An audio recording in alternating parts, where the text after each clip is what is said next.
AP మంత్రివర్గ కూర్పు పూర్తయినా ఇంకా శాసనసభ స్పీకర్ డిప్యూటీ స్పీకర్ల ఎన్నిక జరగలేదు. దీంతో ఏపీ స్పీకర్ ఎవరు ఉంటారు అనే అంశం ఆసక్తిని రేపుతోంది. దీనికి తెరదించుతూ ఓ ప్రచారం నడుస్తోంది.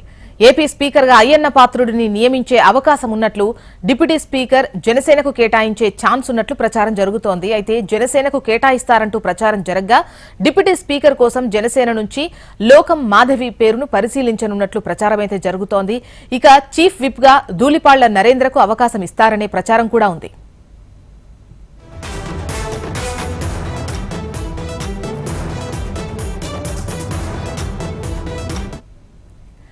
రైట్, దీనికి సంబంధించిన వివరాలు మనకు కాంతి అందిస్తారు. కాంతి, చెప్పండి, స్పీకర్ కు సంబంధించి అయ్యన్న పాత్రుడు పేరు కన్ఫర్మ్ అయింది అన్న ప్రచారం అయితే జోరుగా సాగుతోంది. నెక్స్ట్ డిప్యూటీ వచ్చేసి అటు జనసేనకు కేటాయించే అవకాశాలు ఉన్నట్టు తెలుస్తోంది. దీనిపై ఎటువంటి వివరాలు ఉన్నాయి? అప్డేట్ ఎలా ఉంది?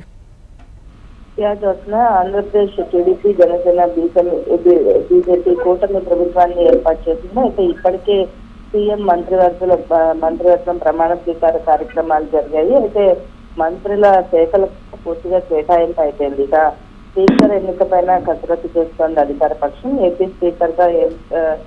స్పీకర్ ఎంపిక దాదాపుగా ఖరారైనట్టుగా తెలుస్తా ఉంది. స్పీకర్ గా తెలుగుదేశం పార్టీ సీనియర్ నేత ఎమ్మెల్యే అయ్యన్న పాత్రుడిని ఎంపిక చేసినట్లుగా సమాచారం. ఇక డిప్యూటీ స్పీకర్ పదవి జనసేనకు దక్కే అవకాశం కనిపిస్తా ఉంది. డిప్యూటీ స్పీకర్ పదవి ఒకవేళ జనసేనకు ఇచ్చినట్లయితే ఎమ్మెల్యే లోకం మాధవి పేరును పరిశీలిస్తున్నారు. ముందుగా అవనిగడ్డ ఎమ్మెల్యేగా ఉన్నటువంటి బుద్ధప్రసాద్ కు ఈ అవకాశం దక్కుతుందని భావించారు. అయితే ప్రస్తుతం అయితే లోకం మాధవి పేరును పరిశీలిస్తున్నారు. మరొక వైపు చీఫ్ విప్ గా ధూళిపాళ్ల నరేంద్రను నియమించే ఛాన్స్ ఉన్నట్లుగా తెలుస్తా ఉంది. అయితే వీటిలన్నిటిపైన కూడా అధికారిక ప్రకటన చేయాల్సి ఉంది.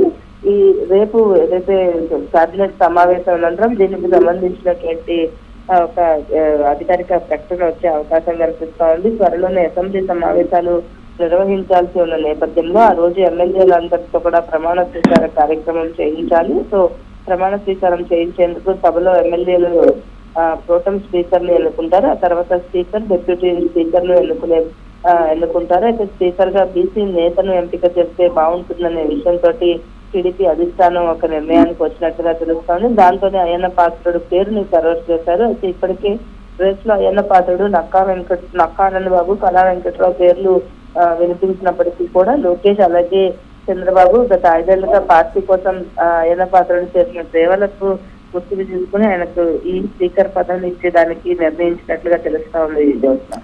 రైట్ కాంతి.